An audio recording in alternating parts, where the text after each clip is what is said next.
बोकारो में केंद्रीय कृषि मंत्री शिवराज सिंह चौहान झारखंड सरकार पर जमकर बरसे। मौके पर इन्होंने कहा कि झारखंड बांग्लादेशी घुसपैठिए का चारागाह बन गया है और झारखंड की हेमंत सरकार और कांग्रेस इन लोगों को आश्रय दे रही है। उन्होंने कहा कि जिस तरह से उनकी जमानत बढ़ी है, ऐसे में जगह का नाम भी जमाई टोला रख दिया गया। केंद्रीय मंत्री के साथ ही कहा कि जिस तरह से घुसपैठिए की तादाद बढ़ रही है, ऐसे में आने वाले समय में झारखंड पर इन्हीं लोगों का कब्जा हो जाएगा।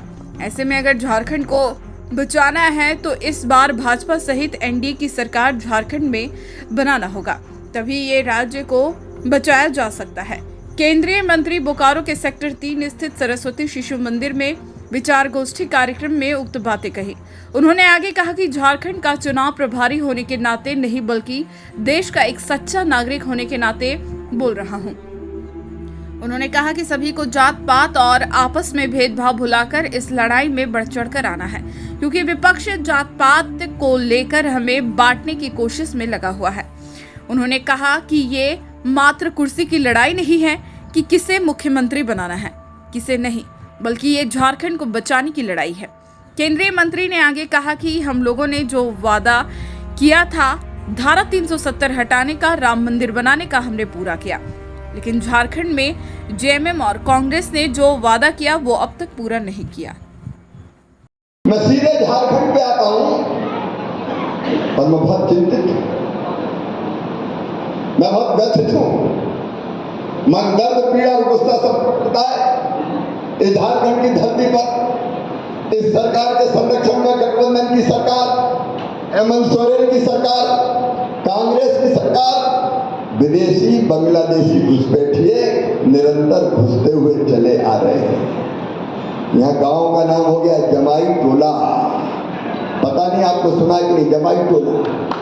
ये जमाई टोला क्या है? वहां से आए, यहाँ की बेटियों से शादी की, आदिवासी बेटियों से, उनके नाम पे जमीन खरीदी, वहीं रह रहे हैं, चुनाव लड़ाया रह रहे हैं। इतने आ गए कि गांव जमाई टोली हो गया। एक नहीं, गांव गांव में ये घुसपैठ कर रहे हैं, खुलेआम आ रहे हैं, सरेआम आ रहे हैं। और ये सरकार उनको संरक्षण देने का काम कर रही है, हेमंत सोरेन की सरकार, ये गठबंधन की सरकार। याद रखना, ये सिलसिला अगर जारी रहा, पाकर में क्या हो जाएगा आपको दिखाई नहीं देता। सरेआम खुलेआम कैसे संख्या का अनुपात बदल रहा है। मैं कोई भाजपा के कार्यकर्ता के नाते आज नहीं बोल रहा, राष्ट्रवादी कार्यकर्ता के नाते बोल रहा हूं। क्या होगा भारत में? आज नहीं, 5 साल बाद क्या होगा? ऐसी घुसपैठ चलती रही। 10 साल बाद क्या होगा? 15-20 साल बाद क्या होगा? एक तो पश्चिम बंगाल में ममता दीदी घुसपैठियों को सरेआम संरक्षण देती है, और बंगाल की क्या हाल है आप देख रहे हैं। सोच लो, अगर झारखंड में एक बार और ये सरकार बन गई तो झारखंड का होगा मेरे मित्र, झारखंड का क्या होगा? एक बार सोचना, गंभीरता से सोचना, गहराई से सोचना। झारखंड तबाह और बर्बाद हो जाएगा, उसके बाद आप भी हाथ नहीं लगा पाओगे। बहनों और भाइयों, आप भी हाथ नहीं लगा पाओगे। तुष्टीकरण की राजनीति, वोट बैंक की राजनीति इन घुसपैठियों का संरक्षण कर रही है। अभी जगन्नाथ जी बता रहे थे शिबू सोरेन पहले क्या कहते थे, लेकिन आज उनका बेटा क्या कर रहा है? खुलेआम आओ, सरेआम आओ, जिस ढंग से संरक्षण दिया जा रहा है,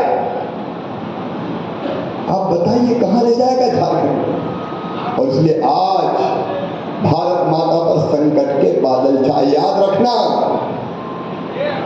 संपूर्ण रात अटल जी ने जैसा वर्णन किया था, आप बताइए अगर एक अंग कमजोर हुआ, झारखंड कमजोर हुआ, तो पूरा देश कमजोर होगा कि नहीं? अरे होगा कि नहीं? चील और कौओं की तरह, गिद्धों की तरह भारत माता झारखंड वाले हिस्से को नोच रहे हैं, नोच के खा रहे हैं। और हम आज मैं आह्वान करने आया हूं मध्य प्रदेश की पवित्र धरती पर, चुप मत बैठो, उठो। इस धरती को बचाने के लिए, झारखंड को बचाने के लिए शपथ तुम्हें अनुराग की, लुटते हुए सुहाग की, पल भर की देर न लिखो, माता खड़ी पुकारती, आज मां भारती आपको पुकारती। देश की संस्कृति, जीवन की परंपराएं, अस्मिता, ये बचाने का दिन है आज। ये चुनाव इस सबको बचाने का दिन है। दूसरी तरफ अभी डुलू में देखिए क्या है, विस्तार से वर्णन कर रहे थे